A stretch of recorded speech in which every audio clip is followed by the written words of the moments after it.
Salam à toutes et à tous. Lorsque nous lisons les traductions françaises du Coran, nous constatons que le terme salat est généralement traduit par le mot prière. Le lecteur francophone s'est tellement habitué à cette traduction qu'il lui paraît souvent être le sens naturel et évident du terme coranique. Mais les choses sont-elles réellement aussi simples? Le mot français prière est-il véritablement capable de rendre toutes les significations que le Coran associe au terme salat?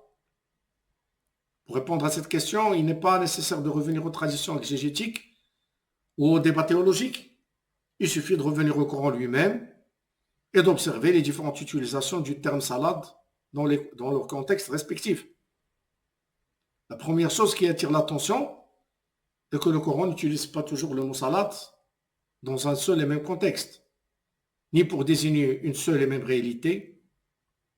Au contraire, il semble que cette racine se déploie dans un champ sémantique vaste et que ce soit le contexte qui détermine l'orientation du sens dans chaque passage. Lorsque nous parlons du mot coranique, salat, une question revient souvent. La salat signifie-t-elle simplement demander quelque chose à Dieu? Autrement dit, lorsque le Coran parle de salat, parle-t-il essentiellement de supplication, d'imploration ou de requête adressée à Dieu? La question mérite d'être posée, parce que dans la plupart des traductions françaises, le mot salat est traduit par prière. Or, lorsque nous entendons aujourd'hui le mot prière, nous pensons spontanément à une personne qui demande quelque chose. Nous pensons à quelqu'un qui sollicite une aide, un pardon, une protection ou une faveur. Et ce n'est pas un hasard. Historiquement, le mot français prière provient du latin precari, qui signifie précisément demander, supplier, implorer. Autrement dit, au cœur même du mot prière, il y a l'idée de requête, l'idée de s'adresser à une autorité supérieure pour obtenir quelque chose. Mais la question est la suivante. Est-ce réellement ce que le Coran entend lorsqu'il utilise le mot salat? Ou bien sommes-nous en train de projeter sur le texte coranique un sens qui appartient avant tout au mot français prière? Pour essayer de répondre, il faut revenir au texte lui-même. Et comme toujours, la méthode la plus simple consiste à observer comment le Coran utilise ses propres mots. Car lorsqu'il veut parler explicitement de demande et de supplication, le Coran possède déjà un vocabulaire très précis. Par exemple, nous trouvons la racine de da'a, qui exprime l'idée d'appeler, d'invoquer, de solliciter. Nous trouvons également sa'ala, qui signifie tout simplement demander. Nous trouvons encore istaghfara, qui signifie demander pardon, se repentir. Ou encore tadarra, qui évoque l'imploration humble, le fait de se tourner vers Dieu dans un état de détresse et de dépendance. Autrement dit, lorsque le Coran veut parler clairement d'une demande adressée à Dieu, il dispose déjà de plusieurs verbes parfaitement adaptés. La question devient alors intéressante. Si le Coran possède déjà des mots pour dire demander, invoquer, implorer ou solliciter, pourquoi utiliserait-il le mot salat pour exprimer exactement la même chose? C'est une question qu'il faut garder à l'esprit pendant toute notre réflexion. Revenons sur ce verset. Allah dit Inna Allah wa malaikatahu yusalluna ala nabi. Certes, Allah et ses anges accomplissent une salade sur le prophète. Arrêtons un instant sur ce verset. Si nous affirmons que la salade signifie essentiellement demander et supplier, comment comprendre cette phrase? Qui Allah demanderait-il? À qui adresserait-il une supplication? À qui Dieu adresserait-il une requête? Le contexte rend cette compréhension très difficile. La notion même de supplication-invocation semble ici exclue. Manifestement, le mot salat désigne autre chose, une réalité différente de la simple demande. Prenons maintenant un deuxième passage. Allah dit وَصَلِّ عَلَيْهِمْ إِنَّ صَلَاتَكَ سَكَنٌ لَهُمْ. Accomplis une salat sur eux, certes ta salat est pour eux une source d'apaisement. Cette fois encore, observons ce que souligne le verset. L'accent n'est pas mis sur une demande, l'accent est mis sur l'effet produit. La salade devient un sakan, une tranquillité, un apaisement, un réconfort, une source de sérénité. Le centre du verset n'est donc pas la requête elle-même. Le centre du verset est l'effet bénéfique que cette salade produit chez ceux qui la reçoivent. Le contexte évoque davantage le soutien, l'accompagnement, la bienveillance ou le réconfort que l'idée de simple supplication. Passons maintenant à un autre groupe de versets. Allah dit Inna salat kanat al-mu'minina kitaban mawquta. La salat est prescrite aux croyants à des moments déterminés. Puis, la taqrabu salata wa antum sukara. N'approchez pas de la salat alors que vous n'êtes pas en état de discernement. Et encore, فَلَيْسَ عَلَيْكُمْ جُنَاحٌ أَن تَقْصُرُوا مِنَ الصَّلَاةِ. Il ne vous est fait aucun grief de raccourcir la salat. Dans ces versets, nous sommes manifestement face à une pratique organisée, une pratique qui possède des moments déterminés, une pratique dont on peut se rapprocher, une pratique qui peut être raccourcie dans certaines circonstances, une pratique qui exige un état de conscience particulier. Ici encore, rien n'indique que le sens principal soit celui de demander ou de supplier. Le mot salat renvoie à quelque chose de plus structuré et de plus large. À ce stade, il faut cependant éviter une confusion. Dire que la salat ne signifie pas principalement demander ne veut pas dire qu'il ne contient jamais des demandes. La nuance est essentielle, car une salat peut parfaitement contenir des invocations, elle peut contenir des demandes adressées à Dieu, elle peut contenir des glorifications, elle peut contenir des rappels, elle peut contenir des appels à Dieu. Mais cela ne signifie pas que la salat elle-même soit définie par la demande. Prenons un exemple très simple. Un livre peut contenir des questions. Pourtant, un livre n'est pas une question.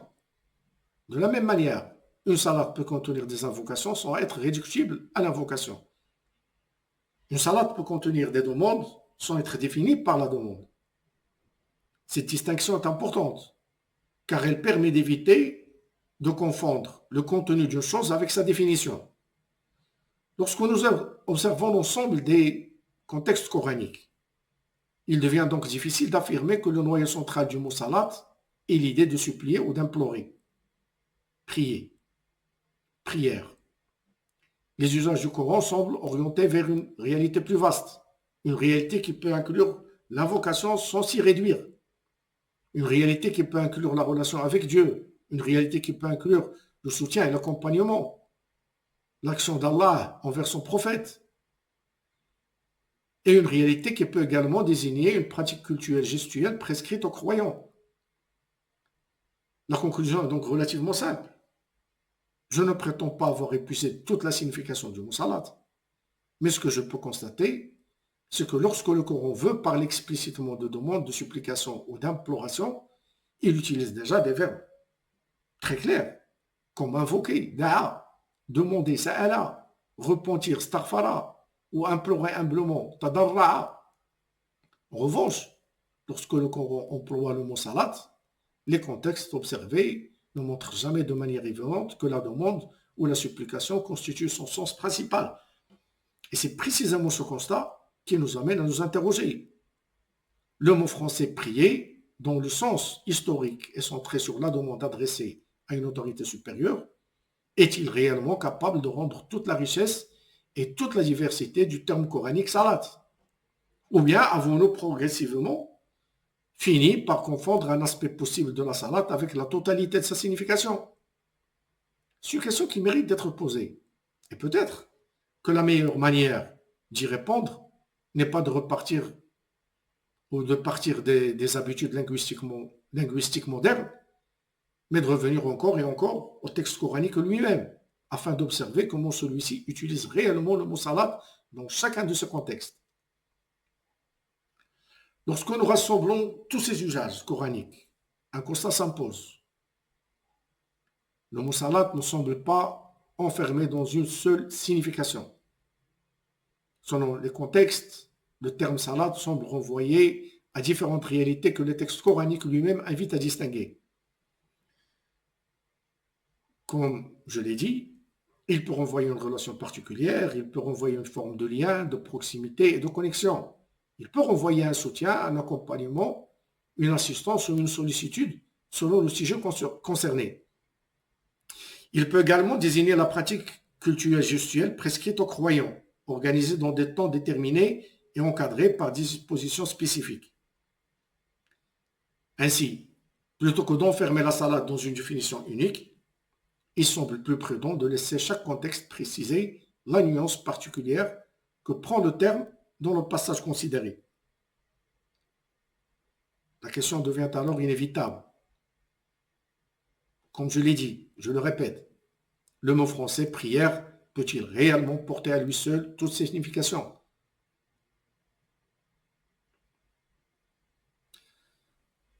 Le Coran utilise le mot salat dans des contextes où le sujet n'est pas toujours un être humain. Il l'utilise également dans des contextes où le sens dépasse largement la simple supplication. Il l'utilise enfin dans des contextes où il désigne, comme j'ai dit, une pratique culturelle complète avec ses règles et ses caractéristiques propres. Le problème n'est donc pas la traduction prière. Le problème, comme j'ai dit, n'est pas donc que la traduction prière soit toujours incorrecte. Le problème est qu'elle n'est pas suffisamment large pour accueillir l'ensemble des usages coraniques du terme. Dans certains passages, elle s'approche du sens. Dans d'autres, elle devient insuffisante. Et dans d'autres encore, elle risque d'orienter le lecteur vers une compréhension que le contexte coranique lui-même ne suggère pas. C'est pourquoi il est important de revenir au texte coranique lui-même.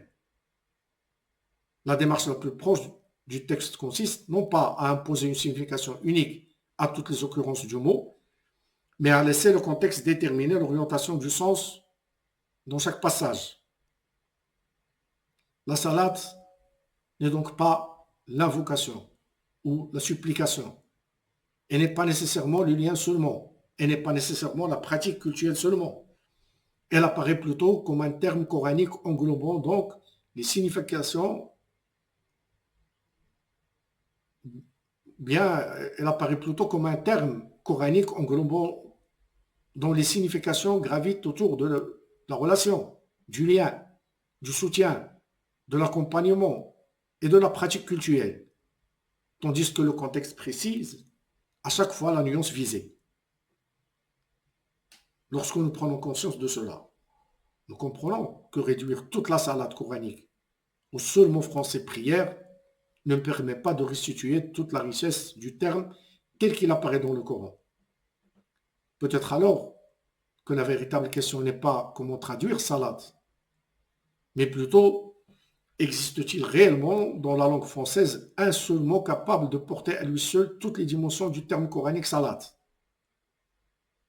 Voilà une question qui demeure ouverte pour tout lecteur désireux d'aborder le Coran à partir de son propre texte, de son propre langage explicite et éloquent et de ses propres contextes avant de l'aborder à travers les traductions déjà établies.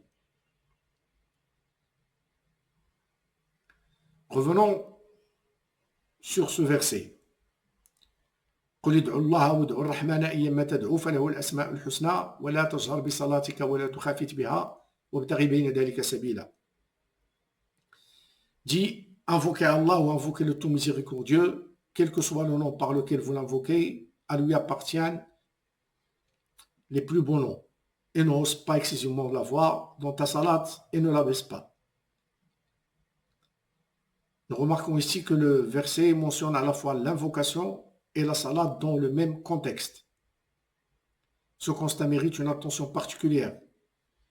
Car si le Coran emploie deux termes différents dans une même séquence, rien ne permet d'affirmer qu'ils désignent exactement la même chose. L'invocation est explicitement exprimée par le verbe invoquer, id'u, tandis que la salat est mentionnée séparément quelques mots plus loin. Le texte semble donc distinguer les deux notions plutôt que les confondre. Ce passage ne montre pas que la salat signifie l'invocation, il montre au contraire que l'invocation et la salat peuvent coexister dans un même contexte tout en demeurant deux réalités distinctes. La question reste alors ouverte. Qu'est-ce qui caractérise spécifiquement la salat par rapport au dua dans le langage du Coran? C'est pourquoi la démarche la plus fidèle au texte coranique consiste peut-être à renoncer à la recherche d'une traduction unique. Le Coran semble plutôt nous inviter à une autre méthode. Observer le contexte, examiner l'usage, étudier la construction du verset, puis déterminer la nuance qui apparaît dans chaque passage. Ainsi, au lieu de chercher un équivalent unique, nous cherchons une traduction contextuelle. Au lieu d'imposer un sens préalable au texte, nous laissons le texte lui-même orienter notre compréhension. La conclusion de cette réflexion est donc relativement simple.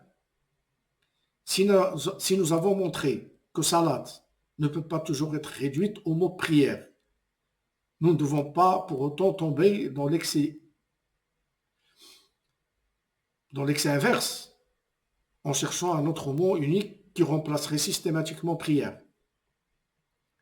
La richesse du terme coranique semble précisément résider dans sa capacité à prendre différentes nuances selon le contexte. Selon le contexte, et comme je l'ai dit, la salade peut renvoyer à une relation particulière. Elle peut renvoyer à une proximité, un lien ou un accompagnement. Elle peut renvoyer à un soutien, une assistance ou une sollicitude. Elle peut renvoyer à une relation spécifique entre Dieu et son messager ou entre Dieu et ses serviteurs, entre le messager et les croyants. Elle peut également désigner la pratique cultuelle gestuelle prescrite aux croyants. Ce qui fait la richesse du langage coranique et de la langue arabe, ce n'est pas l'existence de plusieurs mots parfaitement synonymes pour désigner une même réalité, mais la capacité d'un même terme à déployer différentes nuances selon le contexte dans lequel il apparaît. Ainsi, un même mot peut prendre plusieurs orientations de sens tout en conservant une cohérence interne liée à sa racine et à son champ sémantique. C'est alors le contexte qui précise la nuance visée dans chaque passage. À l'inverse, lorsque le texte emploie deux mots différents, le principe le plus prudent est de considérer qu'ils ne sont pas strictement identiques. Il n'y a pas de synonymie dans le Coran, car si deux termes avaient exactement le même sens, sous tous les rapports, leur distinction dans le discours perderait une grande partie de son utilité. Dans cette perspective, la richesse du vocabulaire coranique ne réside pas dans le synonyme absolu, mais dans la précision des termes et dans la diversité des nuances que chaque mot peut prendre selon le contexte où il est employé.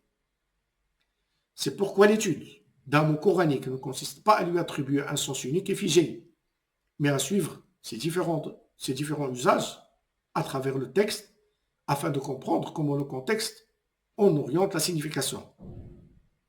Dès lors, la question n'est plus quel mot français remplace salade, mais plutôt que nous indique le contexte de chaque verset sur le sens que prend salade dans ce passage précis. Et c'est peut-être là que se trouve la lecture la plus proche du texte coranique lui-même. Laissez le contexte parler avant d'imposer une traduction. Si vous avez apprécié cette réflexion, soutenez mes efforts, abonnez-vous à ma chaîne YouTube, likez, commentez et partagez le contenu. Et merci.